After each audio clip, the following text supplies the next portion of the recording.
This is now scene one from Benzo Oz, a comedic drug withdrawal romance. The chalkboard reads Ghostbusters Oz. The audience hears a few bars from the Wizard of Oz. Come out, wherever you are, and meet the young lady who fell from a star. She fell from the sky, she fell very far, and Vancouver, she says, is the name of the star. The West End, she says, is the name of the star. She brings you good news, or hadn't you heard, when she fell out of Benzo's, a miracle occurred. If you're seeing things running through your head, who you gonna call? Ghostbusters. An invisible man, whoa, sleeping in your head. Wow, who you gonna call? Ghostbusters. How did I survive a tornado of a drug withdrawal, which whirled me away to Benzo Oz, where I discovered witches, fairies, and an invisible man sleeping in my bed? It was quite simple. One day, I decided to quit the pretty blue sleeping pills called benzodiazepines. The doctor had prescribed for insomnia caused by fibromyalgia, a painful and exhausting condition I'd suffered from for years. Fibro. Cross a bad flu with 36 hours of zero sleep, add some jet lag and a ton of body pain, and you have some idea what living with fibro is like. One waggish doctor summed it up as the pain, the brain, the energy drain, and oh God, I wish I could sleep again. When I began to quit, I had no idea those nice, safe prescription drugs like Xanax, clonazepam, and Valium were as addictive as heroin and 10 times harder to quit. Or that the withdrawal effects can make the DTs look like a walk in the park and can include clinical depression, hallucinations, and psychosis. The itty-bitty teeny-weeny side effects doctors and drug companies conveniently forget to mention. Luckily, I'd read you shouldn't just stop taking benzos, so began cutting down each pill, fragment by tiny fragment. Dependent on them for 20 years, my intermittent insomnia, already bad, went postal. I'd fall asleep 100 times a night, only to jerk awake like somebody had poked me with a cattle prod and emerge wide awake. Messing with your sleep is the first thing cults and torturers do, and quitting benzos was torture. One night when I was sitting in my living room, cross-eyed with fatigue, there was a shimmer of strange magic as I heard the voice of the goddess Aphrodite. A skeptical pagan, I had an altar to Aphrodite, so when she began to speak, I was puzzled but not aghast.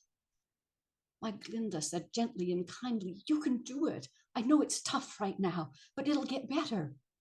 I muttered, "I'm not so sure." Then the warm, compassionate voice continued, "You're strong. I know you can make it."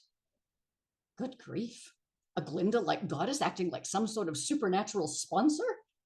If this was a hallucination, it was a healing one. The support was welcome. I was doing this entirely alone. Family thought I should keep taking the drugs as doctor had prescribed them, even though they hadn't worked in a decade. I'd called Narcotics Anonymous and left a message asking, "Am I an addict or just dependent?" I'd never take them in handfuls, wash them down with booze, only nightly, as prescribed. But I knew they were addictive. No one ever called me back. It seemed fated. This was one battle I had to fight alone. Until she spoke. Aphrodite counseled me nightly before bed. I'd crawl through the day miserable, unsure if I could make it through one more hellish night. Then I'd hear that soft, comforting voice. "Hang in there. I have faith in you, my daughter. You'll get through this." Someone cared. Yet I was puzzled and finally asked her what had bemused and confused me. "Why are you, who is the goddess of sex and love, behaving like the most loving mother in the world to me?"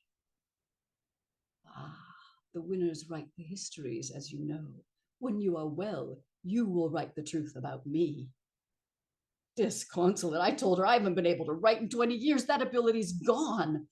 The cognitive impairment is too severe. It's like driving straight into a cement wall where there once was a tunnel. I'd made my living as a freelance writer. Despite having zero training in writing, having been an actor and stand-up comic made me unique. And I developed a thriving writing practice, working around the disability. Then the recession hit. 100 magazines across Canada died in 1 year. And needless to say, I developed insomnia. A lazy-ass shrink pushed benzos on me, later claiming the increasingly disabling side effects were caused by the diseases and not the meds. One of the first things to go was my ability to write. I could now barely manage a paragraph.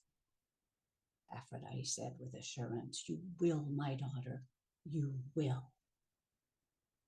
Another night I was mulling over a recent argument with a new friend. Had I been too adversarial? I'd responded to a subtly abusive comment with a verbal punch, my usual response when I felt bullied. I replayed the incident in my mind, wondering aloud, should I forgive him and apologize? AA advises that in their literature.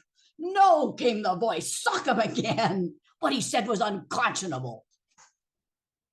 I howled. Christian forgiveness was not for her. Clearly, Aphrodite in the 21st century had developed a whole new attitude. She was, after all, originally a Semitic war goddess, and could be very fierce and feisty, even warlike to my adversaries, yet was always tender and loving to me. With her support, I survived the hellish phase of dramatically worsened insomnia, then later constant nightmares. I wandered the night dusting, trying to bore myself back to sleep. Despite that, I kept cutting down, little by little, and finally, after 2 years, I'd quit all 5 prescription drugs. Aided by my Glinda-like goddess, I was now free of my nightly addiction and very grateful. A whole new world beckoned, one clean and sober.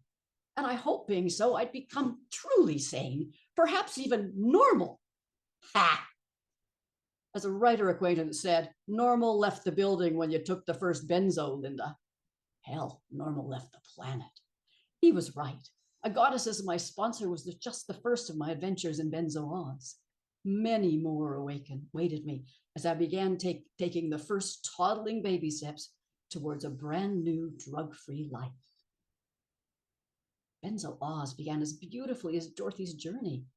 In my Oz, I found invisible and real companions, a place full of strange magic, piratical adventure, flying monkeys, love, a fake wizard, and both wicked and wonderful witches. Yet slowly but surely the winds began swirling about me. Little did I know the tornado was about to fly me far away from everything I knew, including safety and sanity, yet strangely towards healing.